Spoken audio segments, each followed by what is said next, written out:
Vous regardez la classe foot saison 3, l'actu foot revisité par la First Team. C'est comme d'habitude chaque vendredi midi en direct avec vous sur le stream. Et puis ensuite à 18h en replay sur la chaîne YouTube Multisport de la First Team. Allez, le programme du jour aujourd'hui, entrée plat dessert ce midi. C'est parti, en une touche, les toutes dernières news, toutes chaudes, avec toute l'équipe qui décrypte ça ensemble. L'instant Oh My Goal, qu'est-ce qui a fait le plus cliqué sur le site d'Oh My Goal? C'est la présence de Steve Mandanda parmi les 23 Bleus dont on va parler. Quel gardien pour l'avenir des Bleus? Justement, on en parle ensemble et on prend vos avis. La récréation, bien sûr, le grand débat, très animé comme d'habitude, vous le voyez derrière moi. Et il y aura donc une Super Ligue européenne apparemment pour 2024. Est-ce que ça vous choque? Est-ce que vous trouvez ça bien? On en parle aussi avec vos arguments. Nassima est là au premier rang pour son coupable non coupable et elle l'a consacré au feu follet Patrice Evra. Et puis vous verrez que dans Manu tu descends, Manu a écrit une lettre sympathique à quelqu'un qui l'est tout autant. Allez, il y aura l'interro surprise, bien sûr. À tout de suite, c'est la classe foot.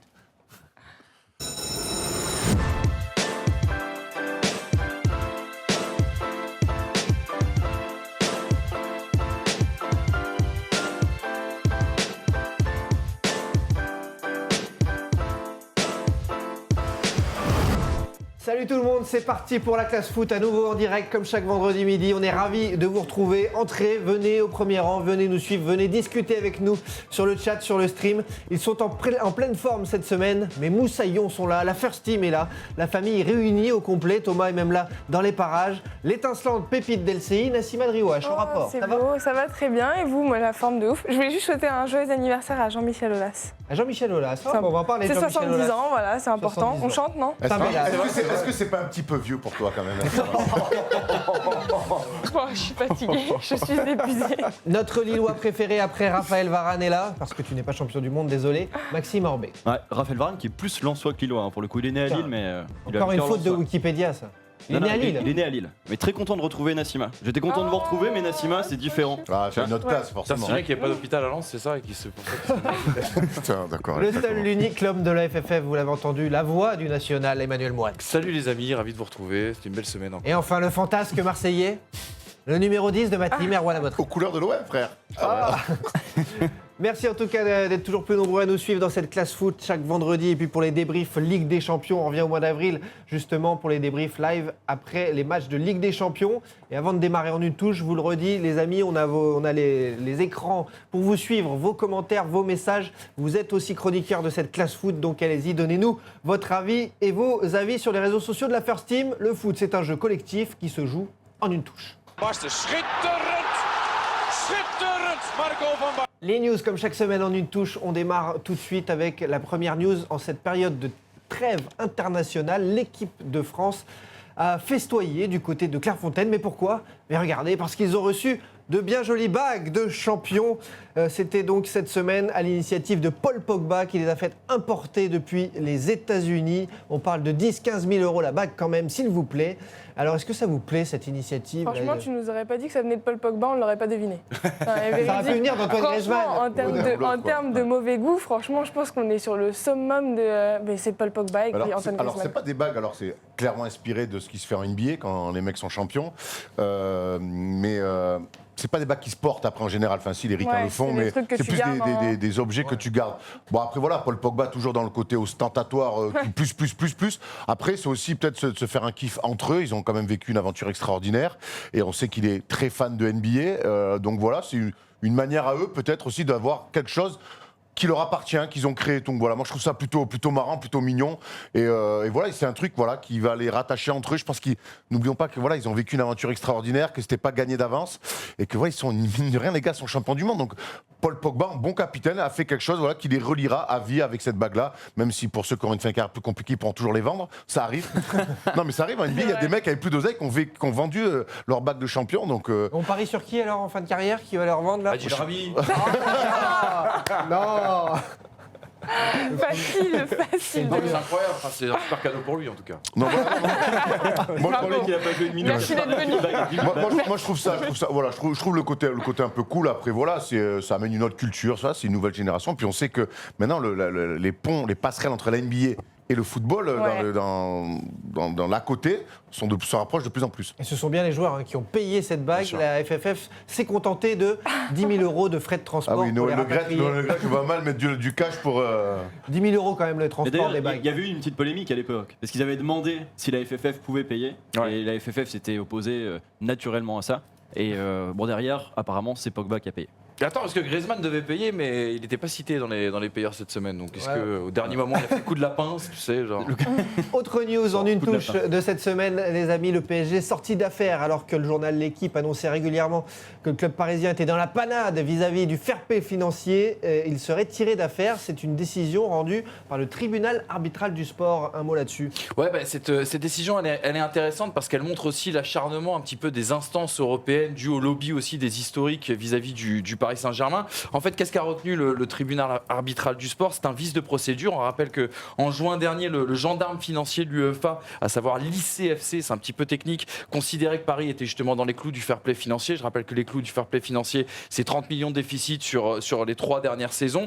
Et en septembre, eh bien, la chambre de jugement a fait appel en réclamant justement un examen un petit peu plus approfondi.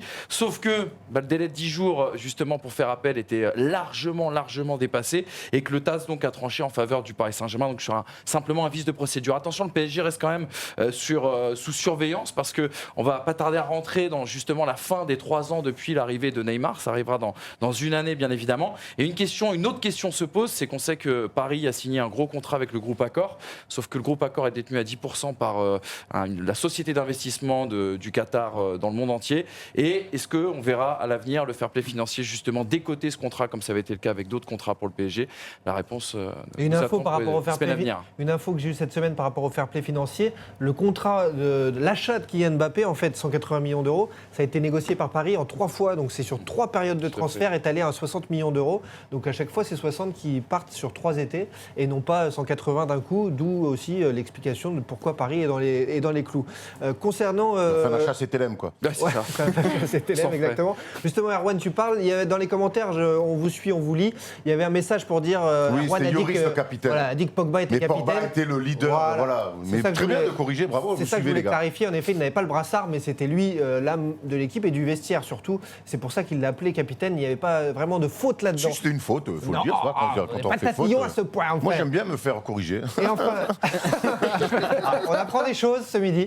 Et enfin, trêve internationale oblige, une news qui nous a fait plaisir. Les retours des rois, les retours des génies, Cristiano Ronaldo, Léo Messi, avec leur sélection nationale. Ouais, mais si Ronaldo qui font un peu la loi dans leur sélection respective, ils avaient décidé de se mettre à l'arrêt. Messi, c'était, je crois, sa 9e retraite anticipée en l'espace de 8 ans. Il revient. Michael Jordan est très jaloux. Hein. Il va rejouer. Et Ronaldo aussi qui avait décidé de s'intéresser plus, on va dire, à son acclimatation, c'était chaud. À la Juve plutôt que L'orthophonie retourner. n'est pas une maladie.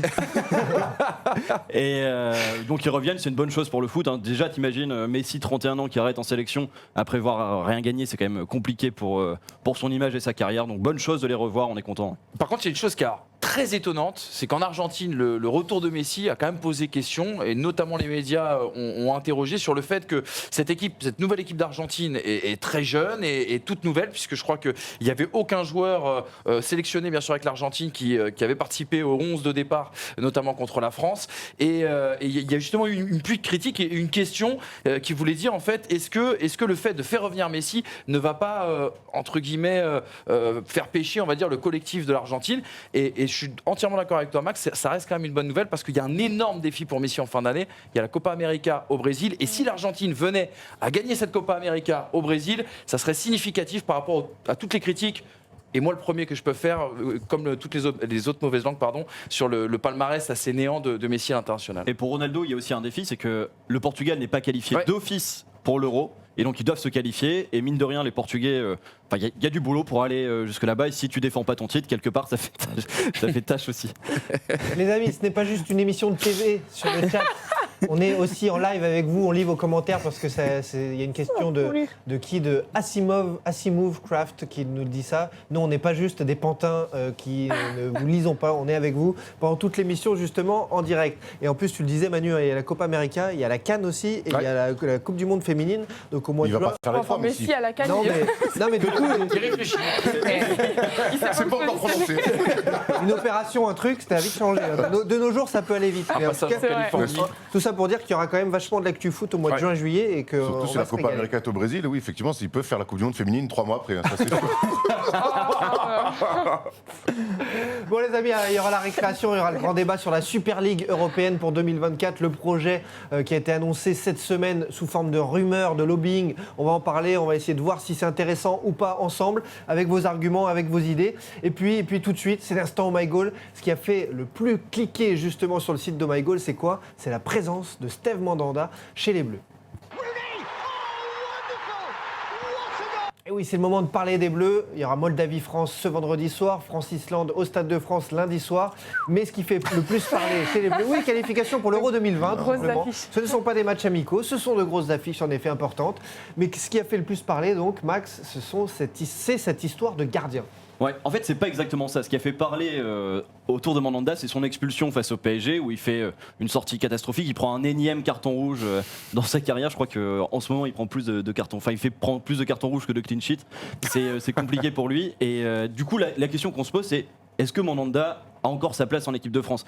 Ses prestations cette année avec l'OM sont vraiment difficiles, pour pas dire catastrophiques. Il y a des nouveaux gardiens, des jeunes gardiens qui poussent, et pourtant Deschamps continue de prendre Steve Mandanda. Donc on se pose la question, quel gardien pour le futur des Bleus? Alors pour vous déjà, là, dans ce rassemblement, il est là en position de numéro 2 ou de numéro 3 par rapport à Alphonse Areola qui a aussi fait ses matchs. Comment vous sentez ce groupe France? Et vous aussi en plateau, là, vous vous dites tous qu'en fait, il n'a pas sa place? Je pense que dans la tête de Deschamps, il est toujours numéro 2. Après, est-ce qu'il devrait le rester? Ça, j'en suis pas sûre, malheureusement. Steve Mandanda, ça y est, même dans ses mouvements, dans tout, on voit qu'il est plus en forme. Mais je pense que là, Didier Deschamps, même s'il est quand même assez conservateur avec ses joueurs et qu'il aime bien avoir des joueurs avec qui voilà, il a l'habitude de... Je pense que là, il faut faire de la place aux jeunes. Il y a quand même une belle génération. Il y a quand même 2-3 petits joueurs assez jeunes qui méritent quand même leur place aussi.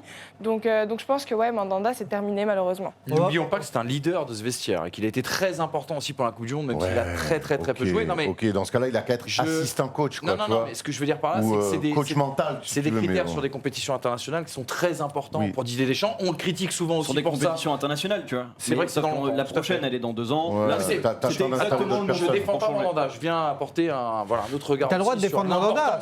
Non, mais sur l'importance de Mandanda au sein de ce groupe.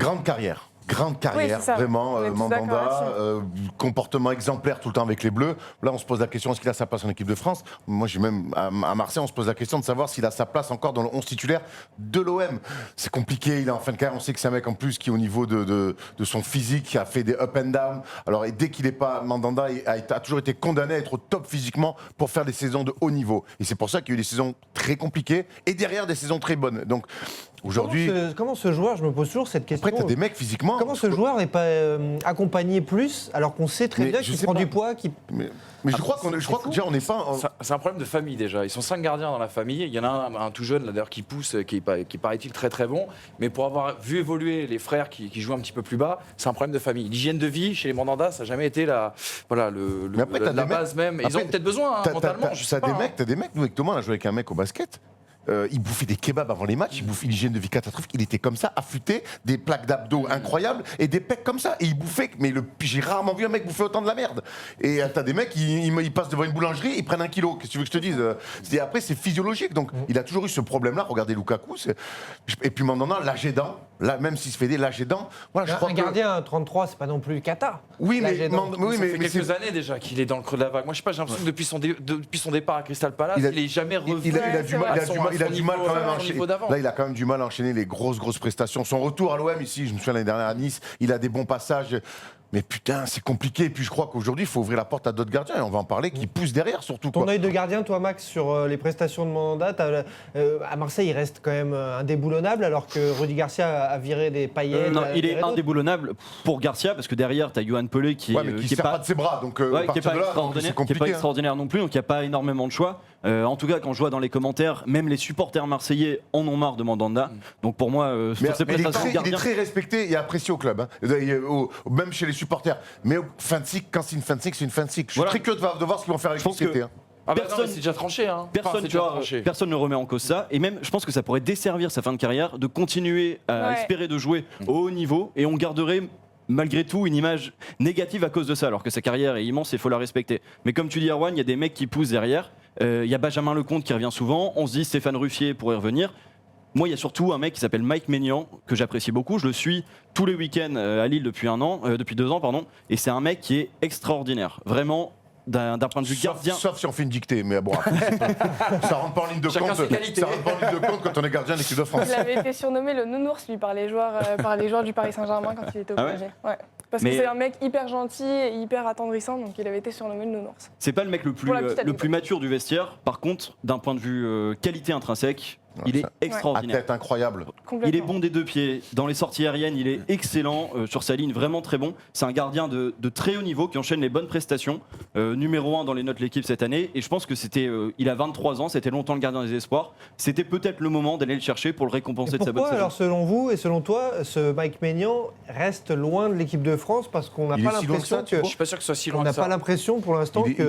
Je pense que c'est la première année où il passe un cap, notamment dans son travail invisible autour du football. Mike Maignan, il a fait quelques gaffes quand même la saison dernière. Il peut être éblouissant, notamment sur penalty, et parfois faire quelques gaffes qui te font perdre des points. Là, j'ai l'impression que c'est sa première saison constante où tu vois un Mike Maignan excellent de la première. Et on l'espère pour Lille, forcément, jusqu'à la dernière journée. Et je sais que Galtier en a parlé en conférence de presse il y a un mois, où il expliquait justement qu'au niveau de la préparation, il avait été beaucoup plus sérieux. Ce qu'on oublie de dire, c'est qu'au PSG, quand il était chez les jeunes, il était excellent. Mais c'était aussi l'un des garçons, je dirais pas brebis galeuse du vestiaire des jeunes du Paris Saint-Germain, mais l'un des garçons qu'il fallait véritablement encadrer pour éviter toute mauvaise. Et alors, quand on parle de l'avenir de ces gardiens chez les Bleus, de cette hiérarchie derrière Lloris pour l'instant, puisqu'il est capitaine, qu'est-ce que vous pensez de Mike Maignan ? C'est un numéro 2 ? C'est un numéro 3 ? Ou vous avez d'autres joueurs en tête ici en plateau à sa place ? Avant de partir dans une liste de gardiens français, et Dieu sait qu'il y a une relève, on va en parler, mais ce truc de numéro 2, numéro 3, j'ai l'impression que c'est quand même à l'appréciation du coach, en fait, tu vois, il y a pas, on peut faire 60 listes, tu vois, il y aura toujours, et je pense qu'il y aura, là, autour de la table, personne ne fera le même 1, 2, 3, c'est 2, 3, c'est tellement où il y a des fois, il y a de l'expérience, puis il y a les préférences, tu vois, à l'époque, je me souviens souvenez-vous que Mandanda était numéro 1 avant que Lloris s'installe. Ouais, complètement. Souvenez-vous que Lama était numéro 1 avant que Barthez s'installe, et puis les choses ont changé pour diverses raisons d'ailleurs. C'est jamais ça. Pourquoi Jacquet prend Charbonnier à l'époque au poste de numéro 3 ? Alors, c'était il y a très longtemps maintenant, mais parce que le numéro 3, c'est quand même un poste particulier, c'est un rôle particulier aussi dans un vestiaire. Et pourquoi pas voir Mandanda l'occuper, tu vois, par rapport à ce qu'on disait tout à l'heure, sur les grandes cette âme de vestiaire et ce leader. En numéro 2, le problème, en fait, l'autre question qui se pose, parce qu'on parle énormément de Mandanda, mais c'est Areola. Est-ce qu'aujourd'hui, Mike Maignan n'est pas meilleur qu'Areola ? Moi, je te le dis honnêtement. Mike Maignan est meilleur qu'Areola, il a plus de qualité. Mais moi, je suis pas loin de te rejoindre. Et même au moment où quand ils étaient jeunes, ils étaient très proches. Areola, il est plus mature, il a 2 ans de plus que Maignan, et ils se disent on va prendre Areola, il fait moins de vagues, on mise sur lui. Je pense que Mike Maignan a plus de qualité. À voir si sur le long terme ça va marcher. En tout cas. Sauf que Mike Maignan n'a jamais été, à part jouer contre Reims, Brest, Lille, n'a jamais été confronté à quoi que ce soit de haut niveau. Et si l'année prochaine il joue une Ligue des Champions ? Moi je veux bien. À ce moment-là, mais votre pote Areola, cette saison, il fait la. Non mais votre pote, j'ai dit votre. Non mais. C'est une manière de parler. Ne le prends pas personnellement. Mais Areola, moi l'année dernière, il a joué des matchs de Ligue des Champions où il a été pas mauvais, mais chaque fois, il y a eu un moment donné où on lui reprochait des choses. Et cette année, ils ont fait venir un mec de 73 ans pour jouer les gros matchs. Je suis pas sûr que tu vois que ça soit très rassurant aussi. Parce que dans les commentaires, là, je vois beaucoup de gens qui citent aussi Lafont. Nous, on va y venir. Il y a pas mal de noms. Il y a Maxou qui dit aussi même Bernard Denis, le gardien de l'équipe de France Espoir, qui est avec Nîmes. C'est bon, mais c'est encore un peu léger. On va en parler. Mais alors, pour le coup, il joue le maintien. Mais ce que je veux vous dire, c'est que là, est-ce que vous prenez vraiment en compte la dimension internationale dont Didier Deschamps parle très souvent justement pour justifier ses choix? choix. Et là, en sortant Mike Maignan, que l'on connaît instable, ou d'autres jeunes joueurs qui n'ont pas connu ce niveau international.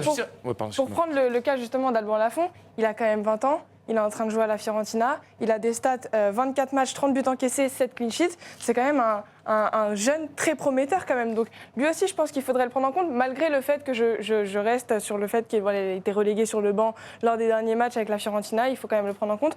Mais c'est un mec qui quand même mériterait de, pourquoi pas, d'y penser. Alban Lafont, c'est un gars avec un vrai potentiel. Quand il était à Toulouse, quand il était... Franchement, je pense qu'on pourrait... Puis il a déjà un record en plus. J'essaie de le caler depuis tout à l'heure. Mais c'est vrai ce que tu dis. Maintenant, il y a aussi des garçons. Tu parlais d'expérience internationale. Moi, je pense à un garçon comme Benjamin Lecomte qui a déjà été, par exemple, appelé en équipe de France. Lui, il m'impressionne. Alors, il est à Montpellier, d'accord, il est à Montpellier, mais aujourd'hui, je crois que c'est le deuxième meilleur bilan défensif, je vais y arriver, après le Paris Saint-Germain. J'ai pris quelques stats, tu vois, des stats LFP. Non, c'est fini. Non, c'est Mike Maignan qui a passé devant, Lille. Exactement. Mais ils ont une meilleure défense aussi, il faut le dire. Tu vas pas lui faire, non, mais il faut dire qu'ils ont une assise défensive un petit peu plus solide quand même que Montpellier. Après, c'est un autre débat. Quelques stats LFP sur les ballons captés et les ballons contrés de chacun des gardiens. Les stats sont édifiantes. Lecomte, 142 ballons captés depuis le début de saison, 95 contrés. Et du côté de de Mandanda, 61 ballons captés. Donc on est presque à 3 fois moins que Maignan ou Lecomte. Et seulement 34 contrés. Donc c'est quand même assez pour des matchs avec un nombre de matchs à peu près le même.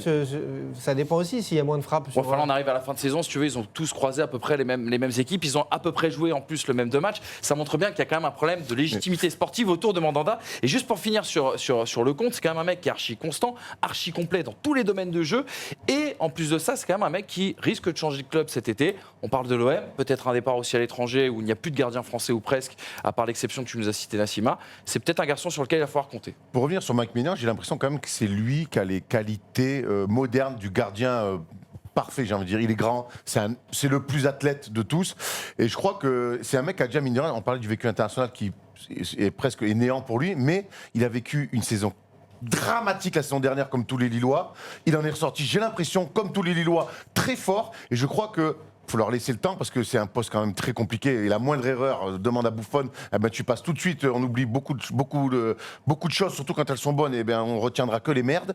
J'ai l'impression que c'est un mec quand même déjà dans sa construction qui a déjà vécu des choses au niveau professionnel assez intéressant. Et puis je te dis, pour moi c'est un athlète et aujourd'hui, quand on voit tous les gardiens, les grands gardiens, c'est avant tout, surtout des athlètes. Mais justement, moi, ce qui me pose problème, moi par exemple avec Didier Deschamps, c'est qu'il reste tout le temps dans son confort de ses joueurs, de son ordre. Quand tu es champion du monde, Nassima, c'est dur. Oui, non, mais ça je le sais très bien, mais sauf que là, ça y est, c'est bon, on est champion du monde, fais place, c'est bon, prépare-les à s'en aller et commence à faire venir des jeunes, teste, prends le risque. C'est ça que je reproche moi à Didier Deschamps, c'est de ne pas assez prendre le risque. Il y a l'avenir, il y a l'Euro, il y a plein de trucs qu'il faut préparer aussi.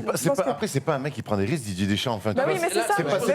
C'est pas ce qu'il fait sa carrière. C'est ce que je lui ai toujours reproché, il a gagné la Coupe du Monde. Donc bon. Non, mais là où je te rejoins là, c'est que tu peux attendre, et c'est pas valable que pour le poste de gardien, c'est valable pour d'autres postes, notamment chez les joueurs de champ. Yes. C'est que comme après la Coupe du Monde 98, il y a eu une montée en puissance de cette équipe de France qui entre 98 et 2000 est véritablement devenue la meilleure équipe du monde, l'équipe imbattable, etc., etc. On connaît l'histoire. Et quelque part, c'est ce qu'on attend maintenant aussi de cette équipe de France. Ok, il y a cette Coupe du Monde, tant mieux, ça a validé plein de choses pour cette génération. Maintenant, on attend aussi une montée en puissance, cette fois-ci dans la forme. Et quand tu parles du poste de gardien, tu vois, il faut aussi envisager l'Euro avec Lloris. Donc, à mon avis, après l'Euro, Lloris va s'arrêter. Ou alors, il va peut-être aller chercher le record de Thuram et ensuite s'arrêter. Mais en tout cas, il ne fera pas la Coupe du Monde. Après l'Euro, Areola ira sur ses 29 ans. Pareil pour Lecomte. Donc, c'est-à-dire que tu dois quand même former des mecs qui arriveront peut-être dans la forme de l'âge. Mike Maignan en fera partie. Lecomte, je pense que, honnêtement, c'est le seul avec Maignan qui a les qualités pour aller chercher. Mais le problème, si c'est un problème, il a 27 piges. Ouais, et ça reste quand même problématique. Et par rapport à ce que tu disais... Tu vas arriver dans ton prime à 27 piges, t'es bien. Oui, mais sauf que même le prime des gardiens, sur 10 ans. Le prime des gardiens peut être un petit peu plus tard. On disait que Mandanda a 33 ans, mais c'est censé être le prime des gardiens. Coupé a pris la relève sur le tard aussi. C'est pas des gardiens qui vont rester comme Lloris 10 ans. Après, on l'a compris. Depuis tout à l'heure, on parle. Mais pour moi, le deuxième meilleur gardien derrière Lloris en France actuellement, c'est Ruffier. Après, on sait qu'il n'accepte pas un petit peu, mais pour moi, Ruffier Après, on peut débattre, oui, il joue pas beaucoup la Coupe d'Europe, pas assez en tout cas, parce qu'il a fait un choix de la stabilité. On sait que c'est un mec très casanier, famille, donc les synthés lui conviennent bien. Mais pour moi, intrinsèquement, et dans la régularité, ce que fait ce mec-là depuis pas mal d'années. Alors, je suis très frustré de ne pas l'avoir vu ailleurs, même voir à l'étranger, parce que je pense que c'est un mec en Angleterre qui se serait éclaté. Mais pour moi, Ruffier, ça reste une valeur sûre et un vrai soldat. Et puis il n'a pas peur, quoi. Franchement, pour le coup, Ruffier, t'as Ruffier dans ton équipe, pour le coup, c'est sûr, quand on réfléchit pas, c'est sûr qu'on... Non, mais pour moi, Ruffier, il n'a pas peur. Ok, il n'a pas peur sur le terrain. Sur les manifs de gilets jaunes, il n'a pas peur. Sur le terrain, c'est autre chose. Non, par contre, le mec, quand même, a refusé d'être numéro 2 ou numéro 3 en équipe de France. Donc, selon moi, c'est aussi avoir un peu peur. Et il a refusé de se mettre en danger en partant à l'étranger. Et cette saison, je ne l'ai pas trouvé le plus impressionnant par rapport à d'autres saisons où il avait fait des Après, pour moi, c'est toujours le truc d'être dans des conforts. Les mecs, il a fait le choix, c'est un choix, et il le paye peut-être aussi un peu. Il a fait ce choix d'être dans un confort à Saint-Étienne. Moi, j'ai mon ami Mathias Duché, qui est stéphanois, qui va beaucoup là-bas, qui a beaucoup d'infos inside. Il me dit, il est bien là-bas, il a sa famille, il est posé et tout. Donc après, quand tu fais des choix comme ça à Saint-Étienne, quand tu te poses au Real Madrid, en général, tu n'as pas les mêmes...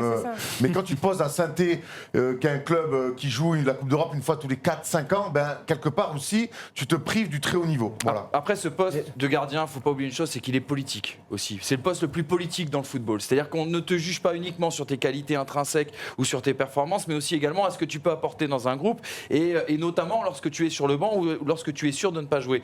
Et c'est là où moi je défendrai, et je continuerai de défendre Benjamin Lecomte, c'est qu'il a Bruno Martini, il connaît très très bien Bruno Martini, qu'il a doublé, et on connaît l'historique de Bruno Martini en équipe de France, et qu'aussi...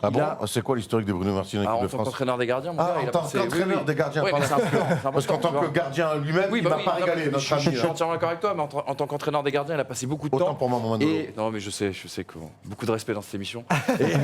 et non, mais voilà. Et voilà, c'est quelque chose aussi qui peut compter, parce qu'on sait que les réseaux sont aussi importants. On a fait le tour de la relève donc pour l'équipe de France dans cet instant Oh My Goal.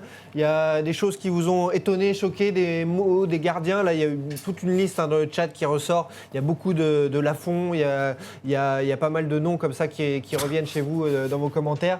Voilà, est-ce que le mot de la fin pour l'homme d'Oh My Goal est notre gardien de but? Moi, je suis d'accord avec ce que dit Nomad, qui dit que je mériterais dans la liste de défense le troisième gardien sur sa ligne. Notamment... Attends, dans le vestiaire, on se marre, c'est sûr. Ouais. Mais t'es trop se marrer de voir ma détente avec un seul genou, tu vois. Ce serait catastrophique. Même avec deux, on était en fou rire déjà. Les amis, juste avant la récréation, avant de parler de la Superliga, de ce projet européen 2024, donc de tout chambouler, changer la Ligue des Champions, c'est l'heure du tribunal. Nassima est en train de se changer. C'est l'heure de juger un homme qui a fait l'actu cette semaine. Coupable, non coupable. Guilty, not guilty.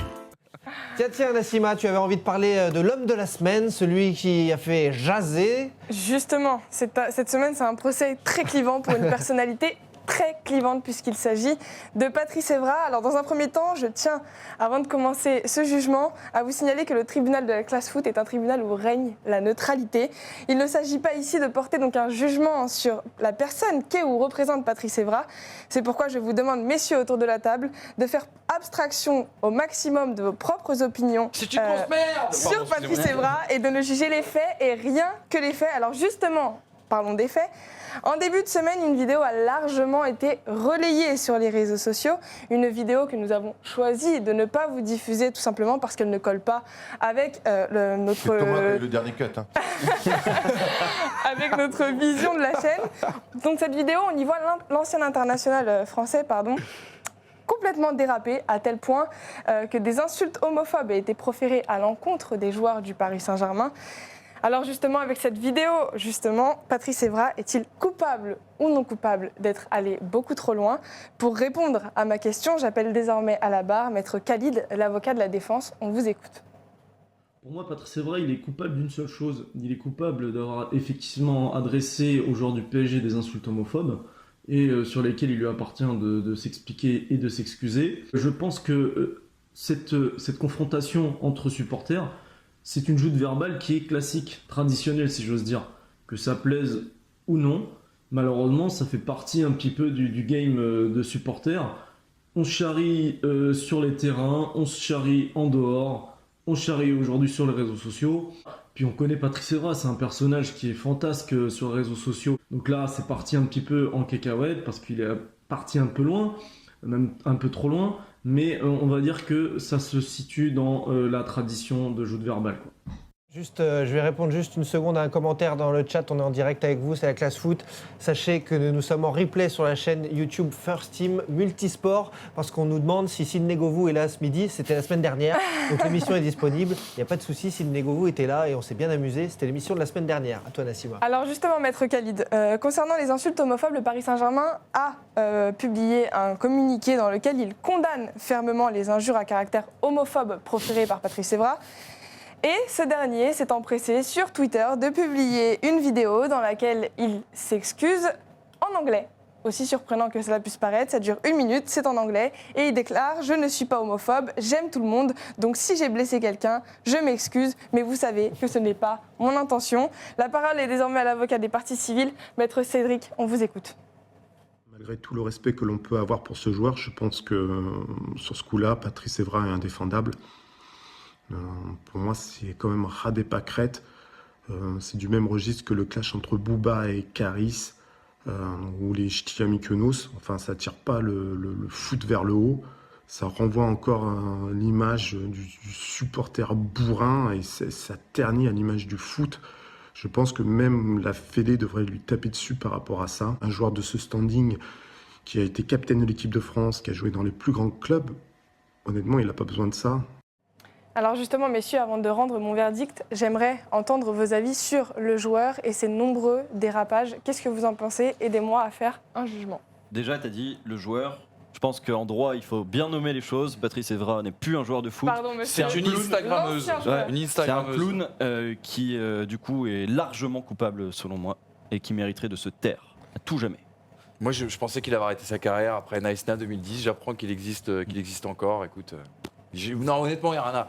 Il est coupable tous les ans d'une connerie et c'est une de plus. Moi, j'arrive pas à saisir du tout la psychologie de l'être humain derrière ça, s'il a besoin de se faire voir, si c'est un problème donc psychologique, parce que on sait après une carrière où on est méga connu, etc. Derrière, il y a un burn-out, enfin une dépression médiatique qui est dure à avaler. Est-ce que c'est ce besoin-là? Est-ce que je ne comprends vraiment pas pourquoi il veut se faire remarquer, Erwan? Toi qui es souvent sur le devant de la scène. Moi, il a dit un truc Notamment dans sur sa Instagram.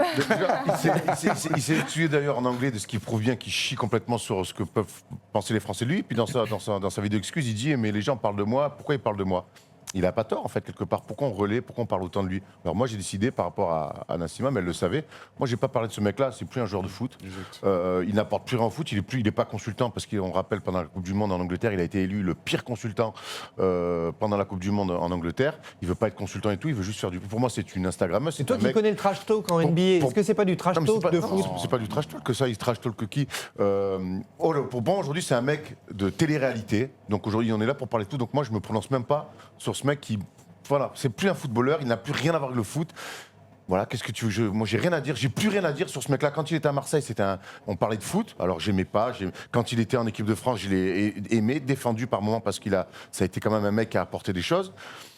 Niesna, il était au cœur du truc, il n'était pas tout seul. Là, aujourd'hui, pour moi, on ne parle plus de foot. C'est un mec de télé-réalité. Donc, le jour où on fera une émission avec l'autre qui fera une interview dans un bain où je serai invité chez Delormeau ou chez Hanouna, pour en discuter. Moi, je n'ai aucune envie de parler de ce peintre. Voilà. Si je pouvais parler au nom du jury, je pense que la peine de mort est appropriée. Non, mais j'abuse. On est dans On est en France, messieurs. On est en France. Et effectivement, Patrice Evra a été jugé à l'unanimité coupable.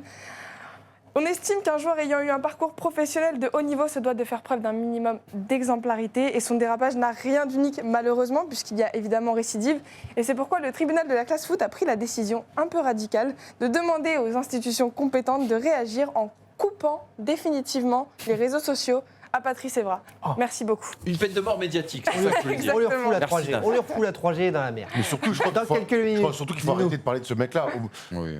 Il attend que ça. Il attend que ça. Donc, si on arrête de parler de lui, et nous les premiers, après, ta chronique était très bien, il faut forcément le relater. Mais si on arrête de parler de lui clairement, je vous jure que tu vois, il va se faire chier tout seul, parce qu'il a l'air quand même de se faire chier terrible pour un mec de 38 ans. Dans quelques minutes, les amis, on retrouve le sourire. Il y aura le Manolo Show, la lettre de Manu dans Manu tu descends. Mais d'abord, tout de suite, maintenant, c'est parti, c'est l'heure de la récréation. De France est championne du monde en battant le Brésil. Une Super League toute fermée, comme ça, toute belle, toute fermée pour 2024. C'est un projet européen qui a fuité cette semaine, lundi puis mardi. Alors est-ce une réalité toute proche ou alors un simple délire? À vous d'en juger, à nous aussi d'en parler, parce que d'abord, ça s'est passé lundi quand le Wall Street Journal parlait d'une ligue fermée à 32 équipes. Il y a eu 2 projets en fait qui ont été présentés en 2 jours et 2 projets qui ont fait réagir différemment. Alors une Ligue des Champions donc fermée à 32 équipes avec des promotions, relégations de 4 équipes par année. On ne sait pas le détail, si c'est par pays, si c'est général. Un minimum de 14 matchs par équipe qui permettrait donc de développer le nombre de matchs type Ligue des Champions entre équipes européennes et surtout avoir plus d'affiches. Voilà ce que sortait le Wall Street Journal. C'était pas assez précis, donc peu de gens, finalement, ont trop réagi lundi. Mais mardi, un journaliste espagnol a dégoupillé. Lui, il a carrément balancé une bombe. Il a annoncé que cette Super League serait une ligue de 16 équipes. 16 équipes seulement, 5 anglaises, 4 italiennes, 3 espagnoles, 2 françaises, 2 allemandes, avec la présence totale et unique chaque année du Real et du Barça. On ne sait pas pourquoi ces 2 équipes et pas d'autres. En France, c'est Lyon et le PSG qui ont été choisis. Il n'y a pas l'OM.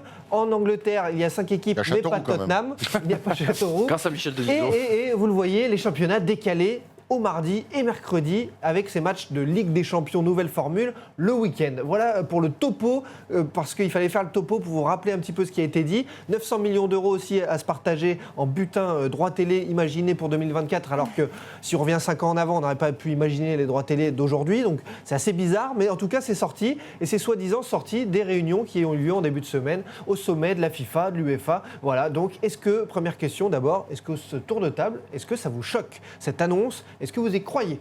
C'est un serpent de mer depuis longtemps. C'est une sorte de nébuleuse, une sorte de marronnier qui revient chaque année depuis le début des années 2000. Et ça encore, ça pourrait permettre d'expliquer le contexte. C'est qu'en fait, au début des années 2000, les grands puissants qui sont réunis en association se sont rendus compte qu'ils rapportaient énormément d'argent à l'UEFA. C'est aujourd'hui, la Ligue des Champions, elle génère près de 2 milliards d'euros.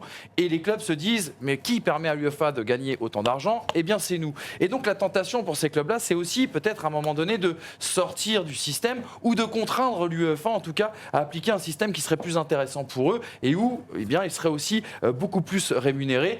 Et on peut même imaginer, ça c'est un petit peu la science-fiction, mais imaginer que ces clubs-là puissent s'organiser sans l'UEFA et justement aussi sortir de la contrainte de certaines règles, comme le fair play financier et d'autres. Et là, ce qui est assez rigolo, c'est que les historiques et les nouveaux riches sont tout à fait d'accord sur ce genre de système. C'est exactement pour ça qu'il n'y a rien de surprenant en fait, c'est que comme les clubs sont en mesure de s'organiser eux-mêmes, l'UEFA a peur. Et l'UEFA veut garder une mainmise là-dessus. Et donc, ils vont l'organiser. Si les clubs veulent l'organiser. De toute façon, je dirais, il n'y a même pas de suspense. Mais t'es sûr que les clubs veulent l'organiser là? Parce qu'on a vu. Apparemment, les puissants.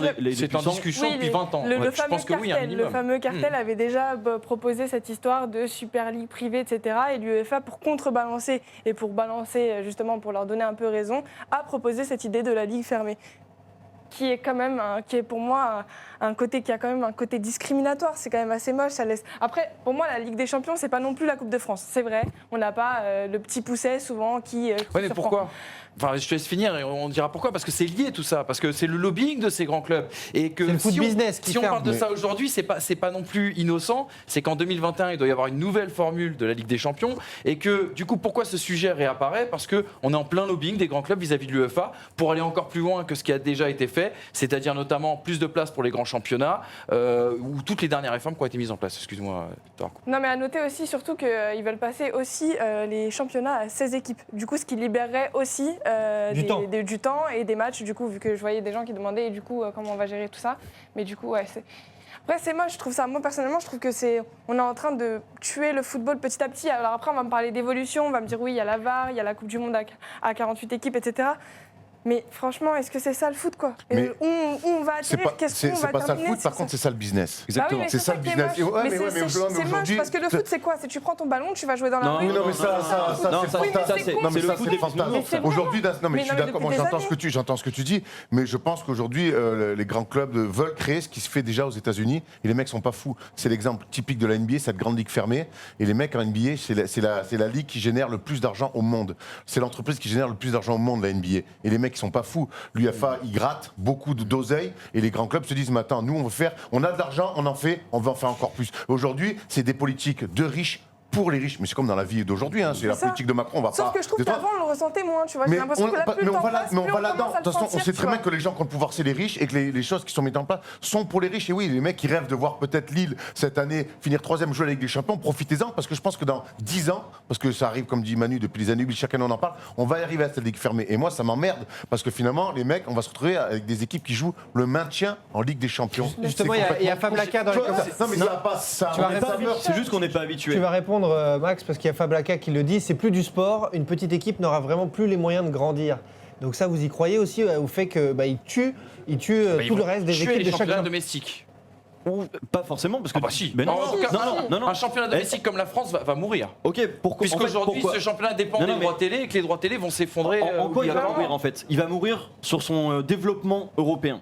Mais est-ce que intrinsèquement, le championnat français va pas en sortir plus fort Oh non. de se dire. Mais bien sûr que si. Mais avec Ça va devenir le centre de formation pour les grands clubs Aujourd'hui, quand tu parmi regardes, ces 16. quand tu regardes un match du championnat de France, tu regardes quel type de match? Tu regardes les matchs du dimanche soir Les affiches. ou les affiches. Mais une affiche qui a lieu le dimanche à 15h, personne ne la regarde. C'est la réalité du championnat de France et il faut l'accepter. Le football, on peut dire ce qu'on veut, c'est devenu dégueulasse, mais c'est une réalité, point barre. On ne pourra plus le changer et ça évoluera toujours comme ça. L'avantage dans les championnats domestiques maintenant, c'est que des équipes, tu prends un club comme Bilbao en Espagne, qui a aucune chance d'être champion dans le fonctionnement actuel, pourra éventuellement devenir champion à terme. Alors certes, ça lui permettra pas d'aller jouer c'est les ça, Mais c'est un moche, titre c'est gagné, pas non, du Max. pionnier. mais pourquoi D'un- c'est moche? Bah, Pourquoi pour une c'est équipe moche? comme Lille, justement, qui cette année fait quand même une super saison, et ben voilà, elles seront pas récompensées. Je trouve ça moche. Mais pourquoi récompenser? Récompenser parce qu'aujourd'hui, on a Récompenser d'aller juste... jouer l'Europe, Mais déjà, jouer une par contre, compétition. on a ce que je veux le dire, d'aller jouer l'Europe. ce que je veux dire, Max, c'est qu'à partir du moment où tu fais une ligue, et je regardais, on me disait, ouais, mais la NBA, il y a l'Euroleague. Mais l'Euroleague est devenue une ligue fermée parce qu'ils sont pris la tête avec la FIBA pour encore des histoires d'oseille. Et l'Euroleague, ils sont là, donc il y a les grands. Barcelone, Madrid, ils sont toujours là. Moscou, les Russes, parce que ça met du cash. Fenerbahçe. Et le reste, qu'est-ce qu'ils font? Ils envoient des wildcards. Ils disent, toi, t'as du pognon, viens, je t'invite. Toi. Donc ça n'a même plus. Comme l'Asvel. Tu ne participes. Comme l'Asvel qui n'est pas champion de France. Qui n'est pas champion de France, mais qui va rentrer ça dans l'Euroleague. L'année Ou qui prochaine, l'Asvel pourrait. jouera l'Euroleague. Ils seront peut-être champions de France vu les joueurs qui signent en ce moment. Bref, c'est pas le débat. Mais en tout cas, après, tu as des mecs en haut qui décident, toi, tu veux nous rapporter du pognon, tu as la salle qu'il faut et tout, on te file, viens jouer avec nous. Et donc, on est encore dans les riches pour les riches. Et là, je rejoins Nassima, tout le côté un petit peu fantasmatique, un peu rêveur de ces petites équipes qui parfois arrivent à faire une campagne ou deux de Ligue des Champions, ça n'existera plus. Est-ce que ça te fait kiffer de voir une petite équipe en Ligue des Champions aujourd'hui? Les plus petites équipes. Moi, j'aimerais bien C'est voir pas... la Ligue des Ok, Champions. l'équipe que tu supportes est une équipe de ton championnat. Mais aujourd'hui, les plus Marseille va plus ou moins loin, mais tu Aujourd'hui, la masse. la masse. il Aujourd'hui, crée quand tu des regardes la Ligue des Champions, je suis désolé, Il a mais tu raison. sélectionnes tes affiches et la plus petite équipe de Ligue des Champions, vous n'avez pas regardé une seule. Oui, mais minute attends, de non, leur- Max, le truc c'est que sur les 8 qualifiés pour les quarts de finale, tu as déjà 3 équipes actuellement qualifiées pour les quarts de finale de la Ligue des Champions qui ne seraient pas dans la Ligue de 16 citée par Thibaut tout à l'heure. Et là, tu peux quand même te poser une question sur la légitimité des 16 qui est importante. Et juste pour revenir sur ce que tu disais sur les championnats domestiques tout à l'heure, on a eu un rapport de la DNCG qui nous a expliqué la semaine dernière que par exemple en France, on ne vivait que de la vente de joueurs et des droits télé. Si les droits télé s'effondrent aujourd'hui pour notre championnat domestique, c'est une catastrophe industrielle avec des clubs qui fonderaient les plombs, un intérêt sportif qui serait dénué et des matchs qui auraient lieu la semaine. Déjà qu'on a du mal à remplir nos stades le vendredi, le samedi et le dimanche, ça serait C'est ce que catastrophique. fait l'Euroleague au basket, parce que c'est bien de faire un championnat d'Europe, c'est ce que fait l'Euroleague au basket, ils jouent en semaine, donc, et c'est compliqué aussi pour les championnats domestiques. Là où je vais rejoindre Max justement sur ce qu'il vient de dire, c'est que dans les 16 équipes, ce qui est très étonnant, c'est que par exemple, on en trouve 4 en Italie, pas la Lazio de Rome, mais la Roma, l'Inter, le Milan AC, la Juve. Ça veut dire qu'on prend des équipes comme l'Inter et le Milan qui sont dans le dur depuis 10 ans, Mais tu sais 5, 6, pourquoi 10 ans. Parce que c'est vendeur, parce qu'une Mais non, affiche Milan, c'est même parce pas que ça. c'est vendeur, une affiche C'est même pas ça. C'est Milan-Manchester. parce qu'ils sont actionnaires. Ils seraient, alors selon toujours la source du journaliste espagnol, tu aurais sur les 16, 12 clubs qui seraient actionnaires de la compétition. Donc, C'est vrai. quelque part, organisateurs.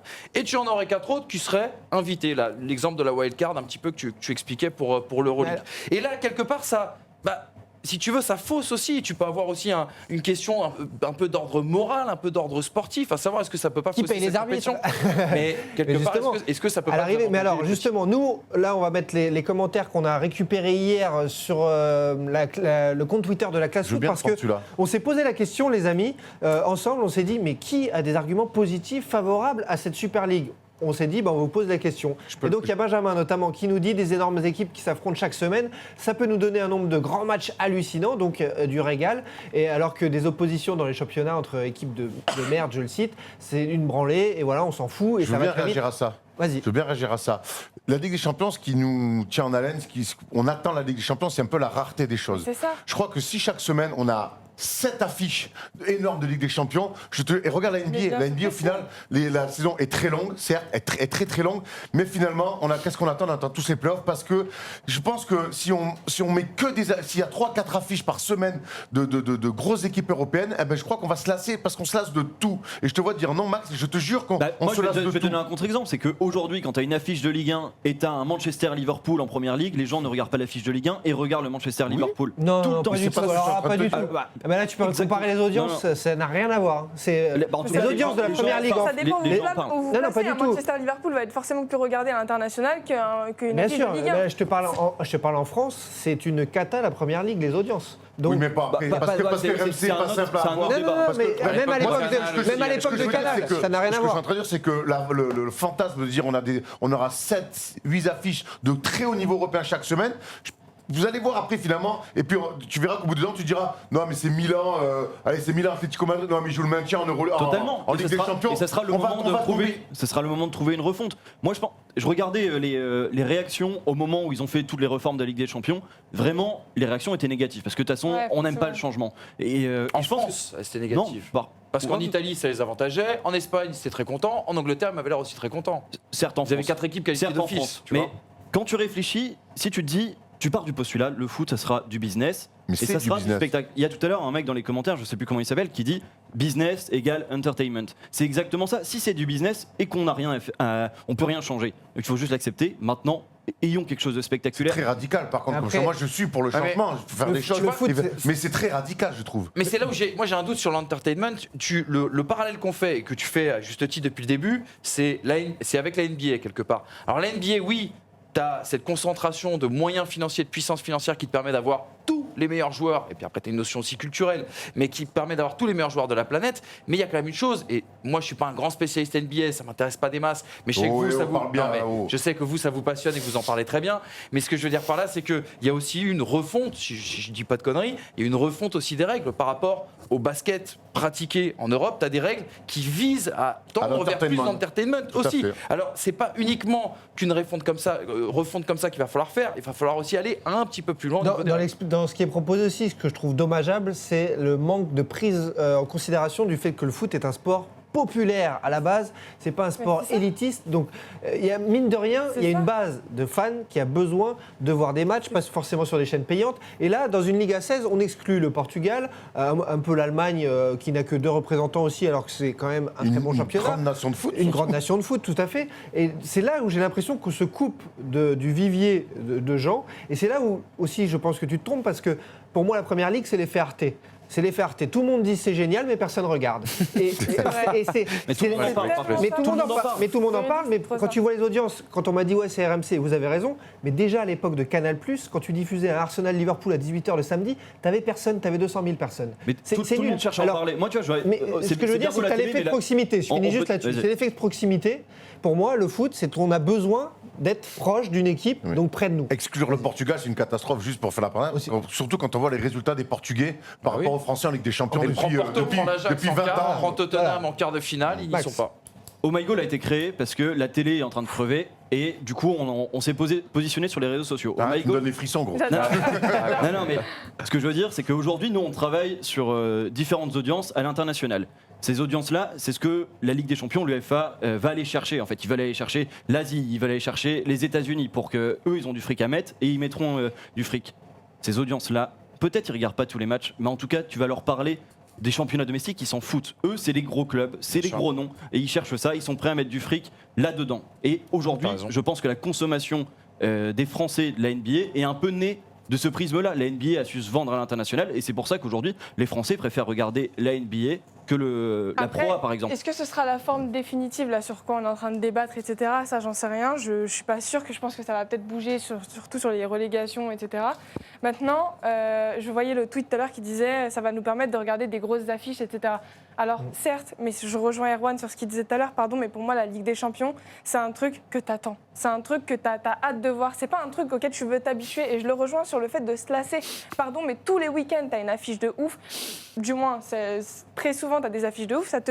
tu perds la saveur. C'est comme si tu manges du caviar tous les jours, tu t'habitues à bouffer du caviar. Je confirme. Tu vois, c'est vraiment le même principe. Donc non, moi je... De toute façon, par contre, c'est inéductable, on va y arriver. C'est ça, on peut être pour ou moi, je suis contre, pas d'accord. ça- J'ai l'impression que c'est comme les voitures Moi, volantes. les gros clubs. C'est comme les voitures volantes, depuis qu'on est petit, on nous dit que ça va arriver et on attend toujours Mais- les voitures roulent.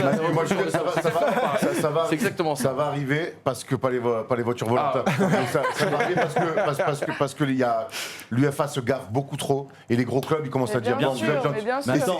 et comme c'est le nerf de la guerre et comme c'est eux qui dirigent, on va y donner arriver. un chiffre. Aujourd'hui, un gros club prend entre 300 et 500 millions de droits de télé grâce à la Ligue des Champions. Là, il prendrait 900 millions. Ouais. Tu vois. Mais voilà. Mais C'est non, ça, mais le sauf truc. que- Pour ça, les mecs vont foncer. Sauf que Tout le monde l'histoire, là, s'alignera. l'histoire, c'est qu'on peut aussi réformer la Ligue des Champions avec peut-être un peu moins de monde ou un peu plus élitiste, mais sans tomber dans un excès comme ce qui a été présenté cette semaine, non? Non, mais Il y a depuis peut-être un quand, juste depuis- milieu. En fait, ce qui me De toute paraît façon, fou, l'objectif, c'est comment se faire plus d'oseille. Oui, c'est pas, c'est ça. c'est pas comment C'est ça. rendre la compétition plus sexy. Elle est déjà archi sexy, la Ligue des Champions. Et en plus, cette année, on assiste à une campagne plutôt cool. Je voyais aussi l'Ajax tout à l'heure, dont on n'a pas parlé. Ces clubs-là, donc, ne feraient plus jamais de coups tous les 10 ans, comme on adore voir l'Ajax faire des coups, ou les Portugais nous Comme, faire des. le Monaco Donc, c'est Porto, ça, voilà, ou Monaco à l'époque, avec genre, ça n'existerait plus.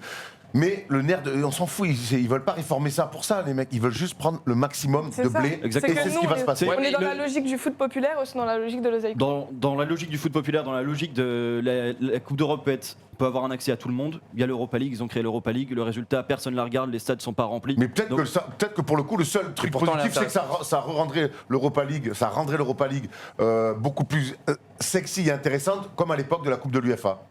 Peut-être. Sauf qu'avec le reversement de Ligue des Champions, je trouve que là, on arrive sur des matchs d'Europa League qui redeviennent un peu plus intéressants à partir des huitièmes, des quarts. Ouais, mais mais c'est toujours bizarre de commencer. il y a des adaptations à faire, peut-être moins violentes. C'est comme commencer un film, t'as raté la première heure, tu fais, tu vas voir, il coule ce film et la première heure, je l'ai raté. Non, mais après, c'est comme en bien NBA. de- C'est comme en NBA. Un Warriors Cavs d'il y a 1 ou 2 ans, on préfère le voir en playoff que le voir en début de saison. Donc là, c'est un peu pareil. C'est la fin qui est toujours palpitante en Coupe d'Europe. Une affiche de NBA, ça reste une affiche de NBA, quoi. Après, il faut pas oublier qu'en NBA, oui, il y a beaucoup d'affiches et il y a beaucoup de matchs de merde. Et Dieu sait qu'on s'en tape avec Paul et Tom, mais il y a beaucoup de matchs sans intérêt. Bon, alors après, eux, ils jouent 82 matchs de saison. Alors là, pour le coup, eux, le pognon, ils s'en cachent même plus. Jouer, et on prend du cash. Mais j'ai peur que le foot s'en inspire, mais en même temps, c'est économiquement le modèle à NBA qui fait le plus d'oseille au monde. Et il y a la NFL aussi derrière. Parfois, j'ai l'impression que ça peut être aussi du one shot, c'est-à-dire que tu vas prendre énormément d'argent pendant quelques années et tu as aussi le risque de flinguer l'esprit du jeu, l'esprit du sport, et que peut-être que les gens regarderont cette compétition élitiste, mais tu vois, peut-être que ça peut aussi les renforcer à se retourner vers leur championnat domestique ou même un autre football, parce que, comme l'a dit, et ça c'était un argument très juste de la part de Nassima, c'est-à-dire que tu auras un football à deux vitesses. D'un côté, le football où tu auras la goal line technologie, la VAR, le truc, le machin, les meilleurs joueurs, les meilleures équipes, etc. Et en face, tu auras le foot à tonton où on se retrouve avec une merguez et une bière et on passe une bonne Et après-midi. tu auras des petites équipes qui seront forcées de former des joueurs pour les voir partir et qui, enfin, c'est. La France deviendra encore plus un centre de formation Bah oui, qu'il c'est ne ça. l'est aujourd'hui. En tout cas, il y a énormément de commentaires. Ça vous fait réagir là sur le chat, sur le stream, sur Twitch. Il y a Konoaki qui nous dit que c'est flippant parfois ce foot business à outrance. Il y a énormément de messages. Voilà le point sur cette Ligue des Champions 2024 hyper surprenante. On a essayé de faire le topo avec vous, de voir dans quel sens ça allait. En tout cas, et on a, comme je vous le disais, un prix. Je crois qu'on les a tous diffusés maintenant. Les tweets intéressants, les arguments qui étaient plutôt en faveur. S'il fallait défendre cette réforme. En tout cas, on n'espère pas tous, c'est le mot de la fin de ce débat, qu'on ira si loin dans ce développement. Moi, je suis sûr qu'on va y arriver. Bah ouais, moi, j'espère point-là. pas, mais je suis sûre. Ouais. Non seulement je suis sûr qu'on va y arriver, Si et fort. contrairement à ce que dit Manu, et je suis vraiment pas d'accord avec toi, c'est assez rare pour être souligné, c'est qu'il n'y aura pas de rétropédalage. Si on met ça en place, ça va tellement. Tu ne penses pas que c'est comme en politique, ils envoient un coup comme ça, ils tendent le bâton et puis finalement ils voient si ça mord ou pas. Les mecs vont s'adapter, les mecs ils vont dire attends, moi j'adore le foot, je veux voir le meilleur du foot. Le meilleur du foot, ça sera forcément la Ligue des Champions, il n'y aura pas de rétropédalage. Et la meilleure du foot, On va c'est- arriver sur un foot élitiste et Le sur me- une ligue fermée. et le On me- y va tout droit et je vois pas comment on peut ne pas y échapper. Et le meilleur du foot, c'est dans la classe foot chaque semaine en direct, bien sûr, chez la First Team. Quoi qu'il arrive. On est en direct avec vous sur le stream. Toujours comme ça, comme on est. Allez, sors-moi un petit pitch. T'imagines la gueule du national, en fait, je suis en train de penser à ça, la gueule du national si cette ligue arrive. Alors là, franchement, tu le plus complet, quoi. Tu vas t'éclater, Manu. Mais c'est le gros débat. Ça n'intéresse que moi. Et je le rappelle à ceux qui nous rejoignent en direct, les amis, on est ensuite en replay sur la chaîne YouTube Multisport de la First Team à partir de 18h chaque vendredi. Il y aura l'interro surprise dans quelques instants, le grand duel par équipe avec le quiz que je leur ai préparé. Mais tout de suite, sans plus attendre, le Manolo Show, il a écrit une lettre à une dame qu'on adore ou pas. C'est parti. Manu, tu descends. Adrien Rabiot a été mis à pied la semaine dernière par le Paris Saint-Germain pour une quinzaine de jours. Et cette semaine, une interview de sa mère et agent, Véronique, que vous connaissez tous, bien sûr. Et ça a vivement fait réagir le monde du foot, forcément. Ça a vivement fait réagir Manolo. Cher Véro, l'équipe a repoussé toutes les limites ce mercredi en vous consacrant sa une, pas moins de 3 pages, bien sûr, où s'exprime la maman d'un joueur qui ne joue plus. Pas moins de... oui, Véronique, je sais que vous êtes aussi, bien sûr, l'agent de votre fils, mais les propos rapportés par le quotidien sportif monopoliste en France m'ont rappelé ce mauvais sketch de Michel Boujna sur la mère juive. Comment afficher ce regard faussement naïf et candide d'une mère qui découvrirait la face sombre du foot quand on prétend le représenter face aux plus grands? Cela dénote d'une attitude complètement hors sol où le like, comme la sortie en boîte de nuit, un soir bien sûr de branloute, comprendre la contraction de branler et déroute, face à Manchester ne seront jamais, surtout, excusez-moi, des actes anodins comme rater l'anniversaire de monsieur Thomas Dufan. Quand je lis votre révolte, je lis les propos d'une mère et non celui d'un représentant sportif et celle mise en avant vous met en danger, vous en premier lieu, alors qu'une cabale populaire vous poursuit depuis déjà trop longtemps, ravageant en même temps l'image d'un joueur, votre fils, qui n'en avait pas besoin et n'en demandait pas autant. Le symbole, votre omniprésence, qui a fini par épuiser le président Nasser Al-Khelaifi et les différents directeurs sportifs au Paris Saint-Germain.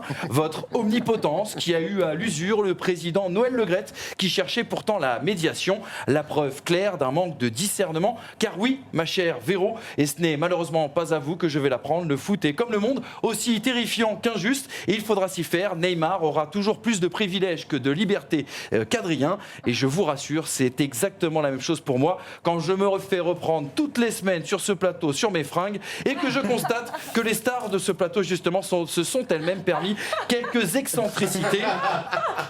On a quelques bons souvenirs de l'époque Upcast. Je voulais le partager avec vous. Et que je constate encore, autre exemple, bien sûr, que chaque samedi matin, quand je me réveille, j'ai reçu 100 fois moins de dick pics immondes que notre amie Nassima. Le problème... C'est justement pour se battre contre ce fléau que je le dénonce aujourd'hui. Le problème, Véronique, c'est que cette posture de maman meurtrie, certes sincère, n'a aucune légitimité au niveau sportif. Qui est Adrien Rabiot pour choisir son poste? Qui êtes-vous pour juger également le management de Thomas Tuchel? Le monde est injuste, mais il n'est pas manichéen. Et je vous concède en revanche que le PSG n'est pas tout blanc. Comment ont-ils pu laisser partir Matuidi pour faire de la place à Rabiot et ne pas prolonger le Duc au même moment?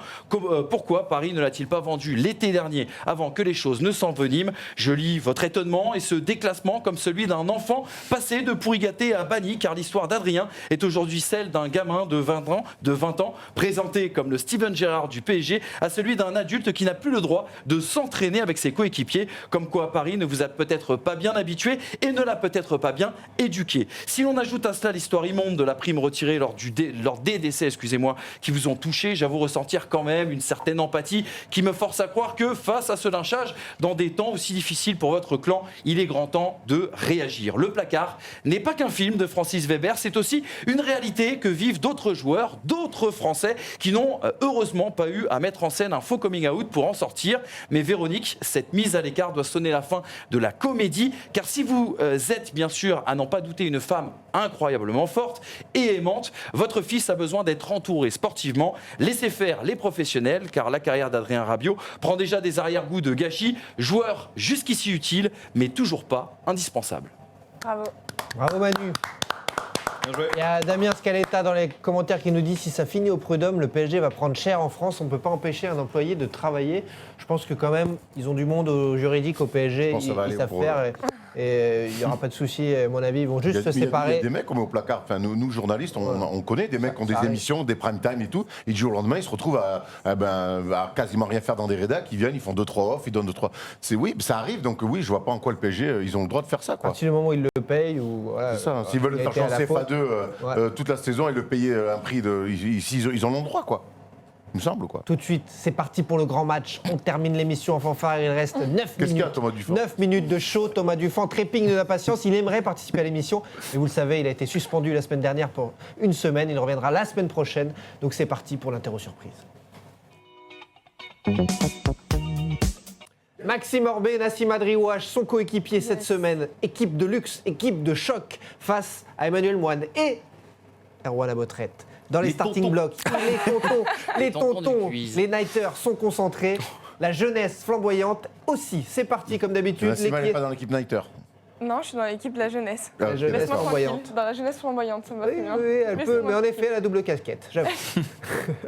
Tout de suite, il y aura les photos floutées. Devinez qui est qui se cache derrière le floutage made in Tom Ciaravino, Paul Harrer, bien sûr. Et ensuite, il y aura deux qui suis-je et on terminera avec un j'ai joué avec. Allez, c'est parti. Les photos floutées avec cette photo qui date. Lyon-PSG de Roten. l'époque. Non. Non. 3 joueurs du Paris Saint-Germain. Guendouzi. Joli. Non. Camara. Kezman. Non, Camara, enfin. Kezman, On va non. tester. Ou- C'est O'Haro. On va tous les Sous-Janto. tester. Attendez. On va tous les tester. Ouais, allez pas trop vite. Souza. Julie. Thomas Dufort fait le malin, il me dit qu'il les a, mais on s'en fiche. Zoumana Camara, non Non, mais. Souza. Qui a dit Souza Moi, Souza, j'ai il y a un dit, Souza. plusieurs fois. Il y a un Souza. Ouais. T'es sûr qu'il n'y a pas un chantôme là-dedans, là Non, Potillon. non. Mais ça finit en on Il aussi. joue à Montpellier, là. Ça finit en 11 Il aussi. joue en Ouais. Angleterre, là, numéro 10. C'est Seignon. Non, Dit tout à l'heure, il- Pleston.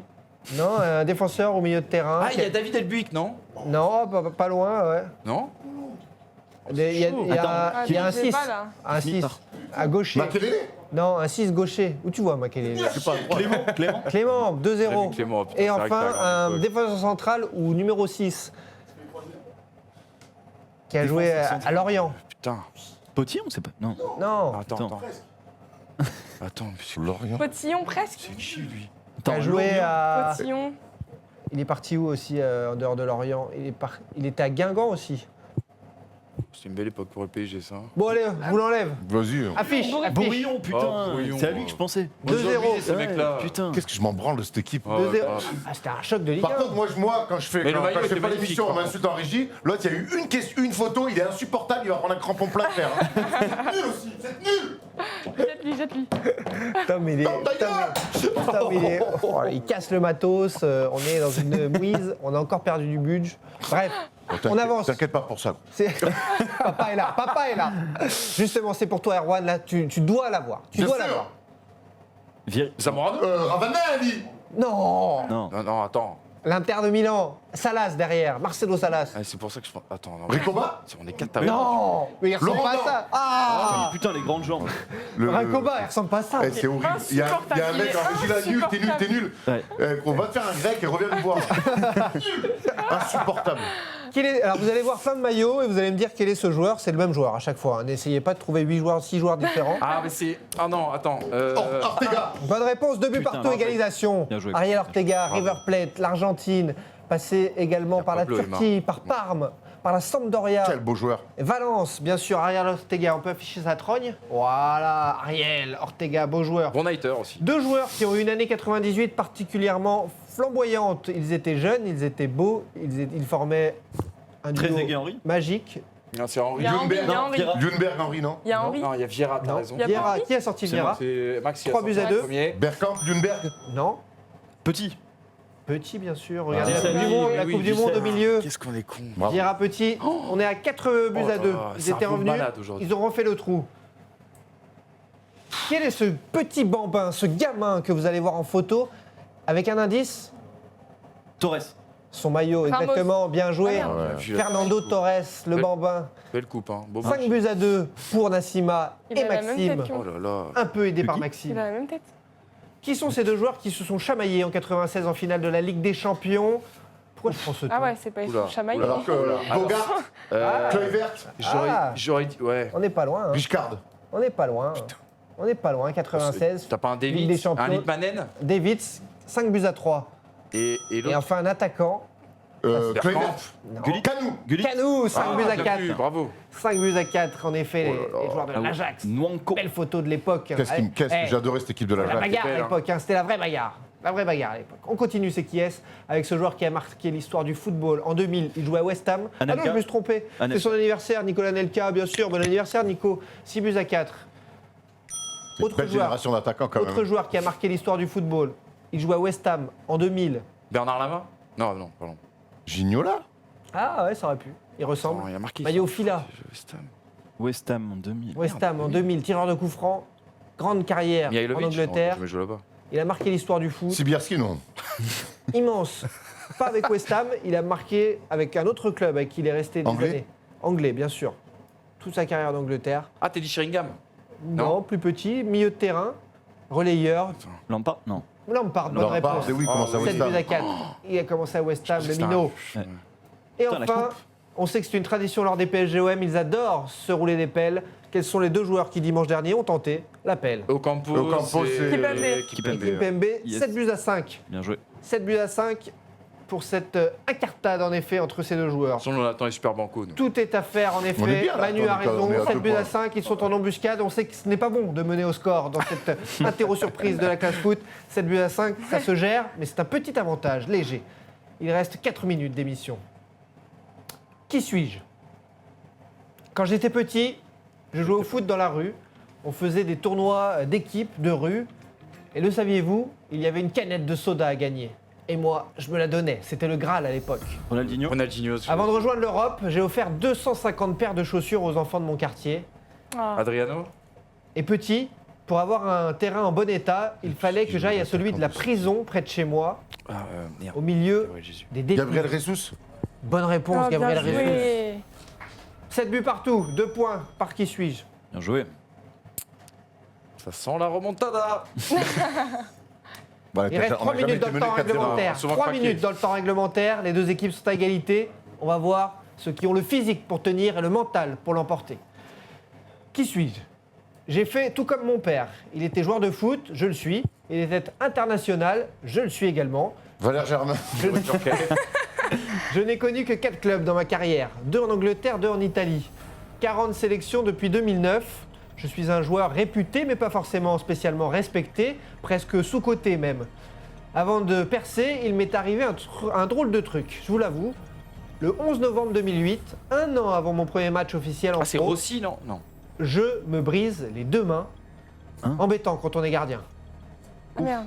Derrière ça, j'enchaîne les belles performances. J'arrive au fil des saisons à devenir Schmeichel. gardien titulaire Ah, en équipe d'Angleterre. Non, on est Ah, en, en Angleterre. en 2008. On est en 2008 quand il se casse les mains, Ah, en 2009 d'accord. quand il a son premier match Ok, pro. ok. Derrière ça, donc le 11 novembre 2008, oui, je me casse les Pepe- 2 mains. Derrière ça, j'enchaîne les belles Pepe Reina. performances. Pepe Reina. J'arrive au fil des saisons, va plus. Joao. petit à petit, à devenir gardien titulaire dans mon club en Angleterre. Quelques hauts, quelques bas, je suis alors prêté en Italie. Palmarès, 2 Coupes d'Angleterre, une Serie A, meilleur gardien de Première Ligue en 2014. Je joue aujourd'hui la Ligue des Champions Ospina. avec un des plus grands clubs du monde. Je suis même parfois éblouissant. Il a fallu, Non, on a il a plus fallu pas. prendre la relève d'un immense gardien en Italie. Je l'ai fait derrière lui. Chesney. Chesney. Chesney, bonne réponse. Putain. Ah, mais Putain. 8-6, 8-7. Je savais pas que son daron est. Ouais. Ah, Vous, bien. vous le savez, c'est Chesney en effet, bonne réponse. Il y a 8-7. 8-7, 9-7. Non, non, 2 points, c'était le coup d'avant. c'est juste histoire Il faut de lire les règles avant de jouer.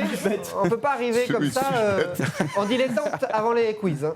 Il y a des règles, J'adore elles sont ces règles. respectées. C'est exceptionnel. Tout de suite, on saura qui va gagner. Pourquoi? Parce que le j'ai joué avec vaut 2 points. Vont-ils partir dans le dernier lacet du Mont Ventoux, laisser les autres sur la pente raide, ou se faire rejoindre in extremis comme ça sur la ligne? Nous le saurons tout de suite. J'ai joué avec Atem Benarfa. J'ai joué avec Samuel Umtiti. J'ai joué avec Adrien Rabiot. J'ai joué avec Mapuyanga Mbiwa. J'allais. J'ai joué avec Giroud. Rémi Cavella. J'ai joué avec Clinton Cabaye. NJ. Non. J'ai joué avec Florian Thauvin. Putain, mec, Lyon. J'ai joué avec Merde.